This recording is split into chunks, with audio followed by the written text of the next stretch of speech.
Now we will have José Miguel Fernández Güell, who will introduce you to the economical and strategic plan of the city. Okay, so I'm going to give you a quick tour around Madrid and try to explain you how the city tries in the last few years to face its future.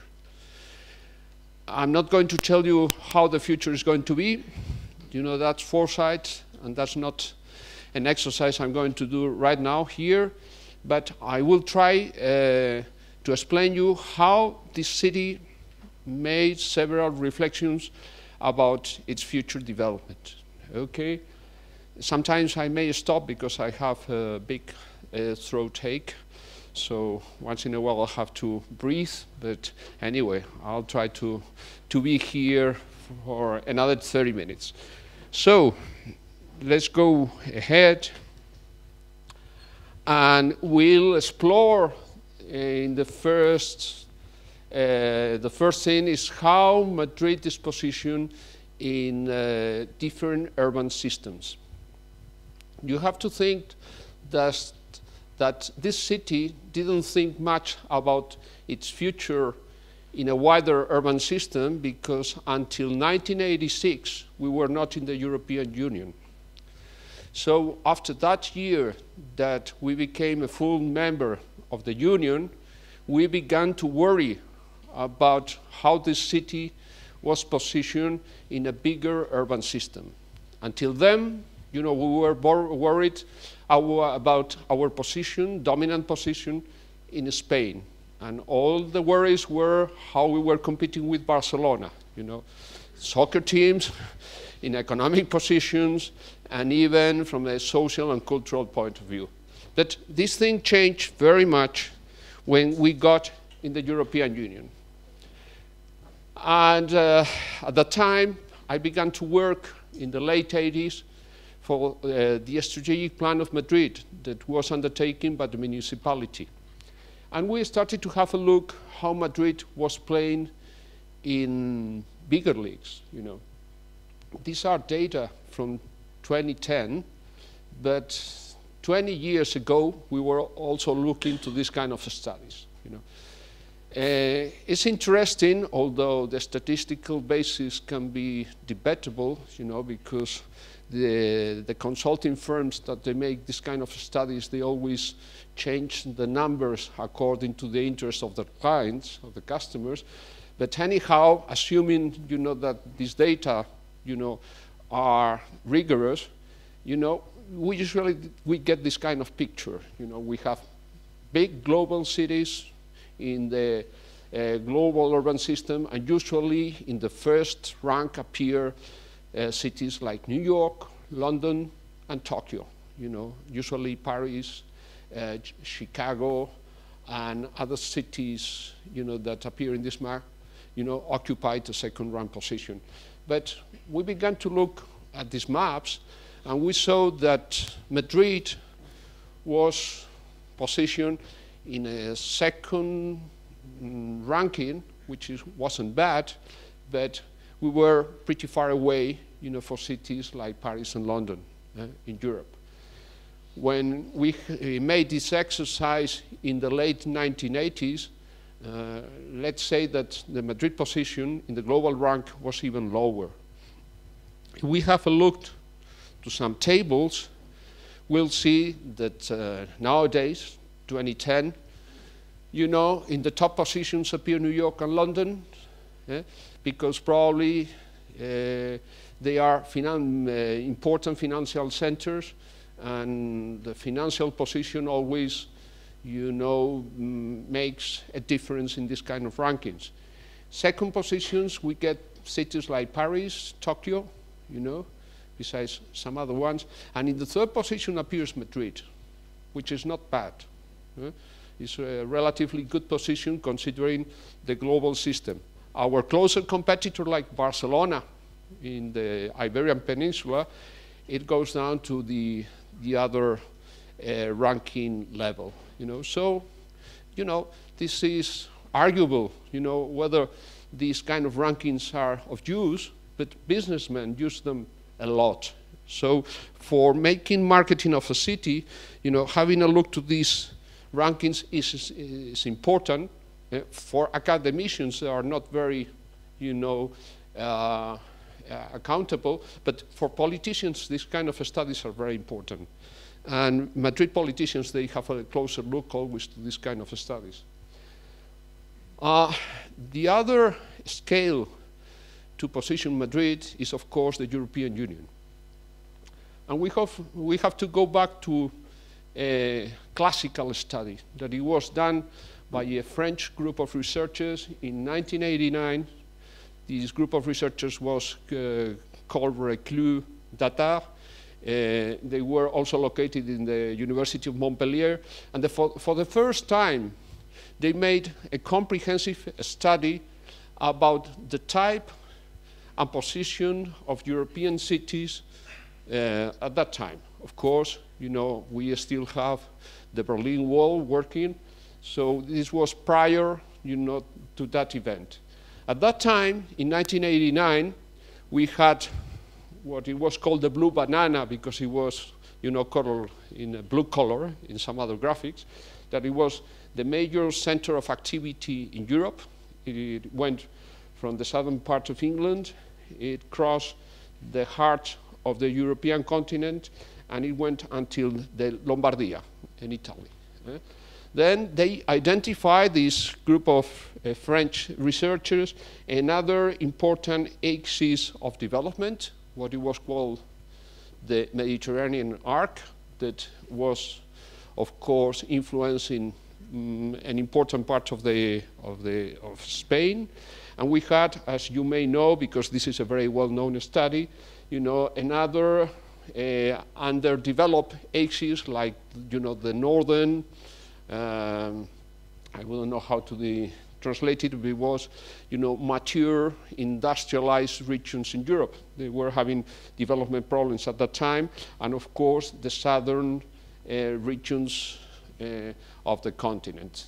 The position of Spain was very peripheral, and at that time, when we were doing the strategic plan for Madrid, one of the purposes of the plan was to connect Madrid with the major development axes in Europe, for obvious reasons.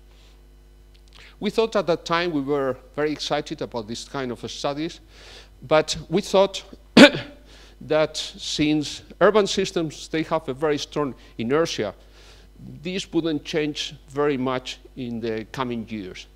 But we were very surprised when 15 years later, in 2003, the same group of researchers, French researchers, repeated the analysis, and this time they took into consideration the new countries coming from the eastern part of Europe.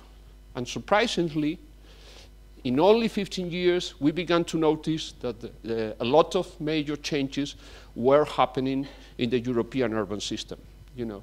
Major changes, for example, that the so-called blue banana was advancing towards the east. Berlin was becoming an important urban hub in Europe again.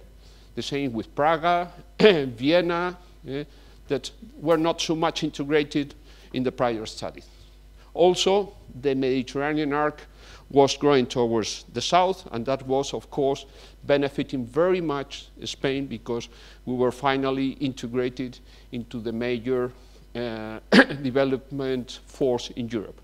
And again, Madrid, which is the subject of this talk, presentation, was becoming strongly connected to the Mediterranean arc. So, let's say, from this point of view, things were somehow improving, Of course, if again we go to rankings, we can notice how in 1989, Madrid was placed in the third level, while 15 years later, Madrid was climbing in that type of rankings. Again, we can focus more in our analysis, and we do this in a recurrent basis. And the next focus is, of course, to pay attention just to the Iberian Peninsula or just Spain. traditionally, Madrid had an equivalent position, a dominant position with Barcelona. Yeah? This is the typical urban system. We have an urban system in Spain which has two heads, historically talking. And around these two heads, yeah, the rest of the urban system, creates a number of links and dependencies. But again, in the last, I would say, 15, 20 years, this position of Madrid has become stronger. Yeah, I'm not going to get into different reasons, because there are political reasons, sociocultural reasons, of course, and economic as well. But for whatever reasons, we can explain maybe later on in the following days, Madrid is gaining a strong dominance, especially from the economic point of view. But also infrastructures are playing a leading role in this new position. And the trick here is the high-speed trains. I mean, all the high-speed network, that is being developed in Spain, it has a central node in our capital. And if you pay attention, you have a line that goes to Barcelona, and of course, reinforces Madrid. The lines that go to the northern part of the country, the one that goes to Valencia, and of course the one that connects Madrid with Andalusia. So this is the replica, again, of a centralized state, which creates a big conflict with the regional governments we have in this country. So again, for a number of reasons, Madrid has gained strength in the last few years. However, despite the aggressive policies of different municipal governments, in Madrid, we haven't reached the global level of cities like New York, Tokyo, and London, and we'll never do. I mean, it's like, from a strategic point of view, trying to figure out how we are going to get closer to the cities, but on the other hand, you politicians, businessmen, and of course most citizens, we know by sure that we'll never reach that position. And on the other hand, we really don't want to reach that position, because once you travel a little bit and you go to those cities, you go to Paris, to London, and you see the advantages, but also the disadvantages of those big cities and all the problems that they have to suffer, you wonder why our politicians want to push us so strongly in that direction. So, again, for many years, our leading class, even from the left sometimes and from the right, they push for some kind of urban projects, like the one, for example, that Ramon was telling us before, that would facilitate a strong position of the city at the global scale. Since the 1990s, Madrid has pursued, with some small changes, the following strategy. For example, to become a global metropolis in the Mediterranean arc, to become a financial, advanced services and decision-making center for the Southern Europe, to become a scientific and technological pole, an airport hub for flights coming from Latin America and Africa into Europe, to become a first-rate logistics center, an attractive cultural and tourist destination. Of course, I'm talking about urban or city tourism, a city known for its quality of life, and a cosmopolitan city open to new trends and ideas. I'm not saying that we got and we reach all those goals, but again, in the, how would you say in English, imaginarium, the people, politicians, they were always trying to reach those goals, with different intensity, but, they were there. So they built a lot of projects. As Ramon was saying before, we have, a very powerful highway system that reinforces the radioconcentric pattern that has this city. We have, the M30, the M40. There are a series of loops, that connect the radioconcentric highway system that comes into the city. Again, like the high-speed train, this is a centralized infrastructure system that absorbs the energies, of the rest of the country, as the, nationalists would argue. And of course, it makes this city a very attractive location for a business. It's obvious, So you have this kind of policy that reinforces some strategies I mentioned before. You have another very powerful infrastructure, the one you know already, the Madrid Airport system. We have the old airport over here with 3 terminals, and you have T4. I think you arrive by T4, okay? So it's relatively distant from the old terminals, but this is a very powerful terminal. I think the design is attractive. It's very modern, but I think right now it's half full, because projections were figuring out that in a few years, I don't know, I don't remember if in a 15 years time horizon or a 20 years horizon, this terminal will be full. And I think it's running right now around 50% capacity. I'm not sure about that statistics, but we are over here because of the economic recession, because it was overbuilt, overdesigned, because of a series of problems. But we have a very expensive infrastructure there built, and it's very nice, it's attractive, it's very well communicated by metro with the city, but it's half full, it's 50% capacity. What about the high-speed railway network? I was explaining to you, it's a very centralized network. It's very comfortable to use. It's very expensive. Tickets are expensive for coming down. But again, some people argue about the benefits of having such an advanced high-speed railway network, in contrast with other investments that could have more social and environmental benefits. This is arguable, again, I'm not taking positions from one part or the other, but again, there is something to argue about.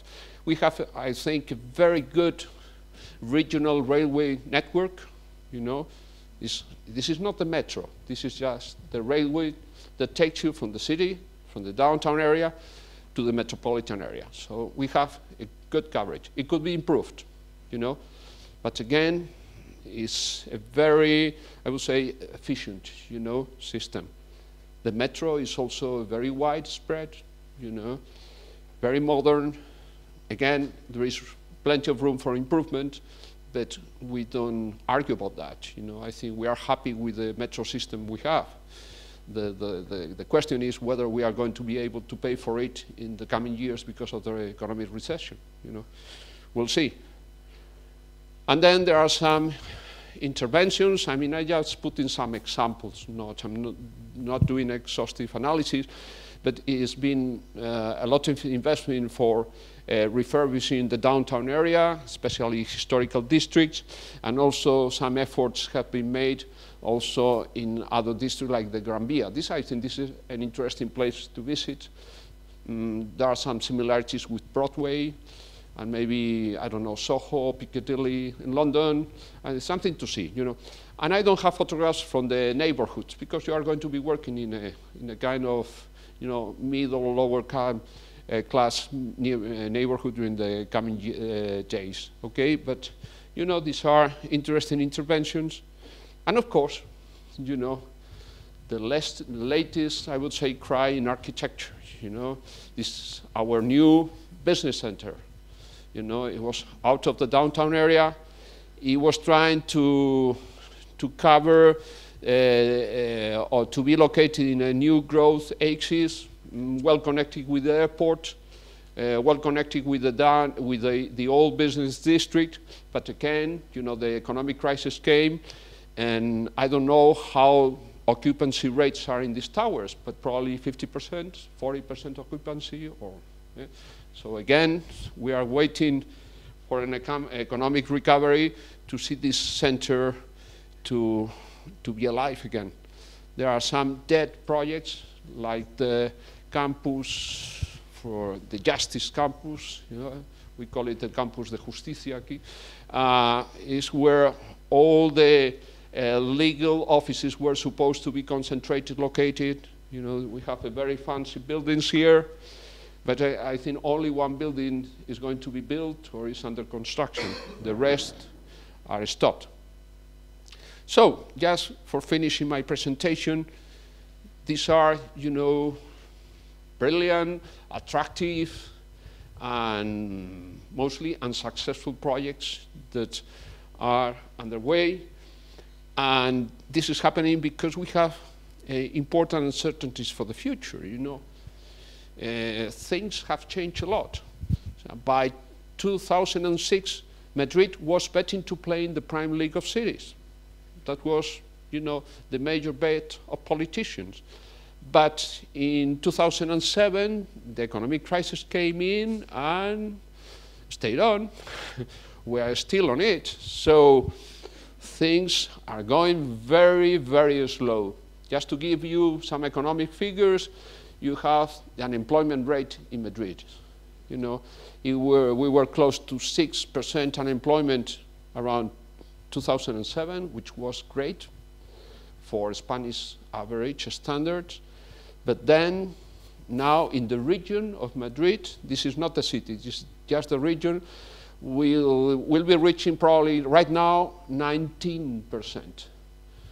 I know that Spain, the average of Spain is even worse, but 19% unemployment for such a rich, quote unquote, region in Spain is a shame, you know. We have a big problems here.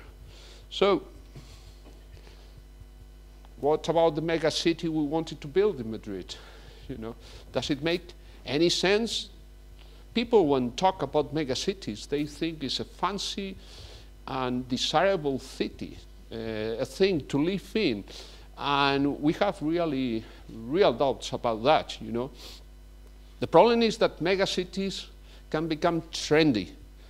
But as I say there, they enclose harsh realities. For example, you know, megacities carry a long cutthroat economic competition.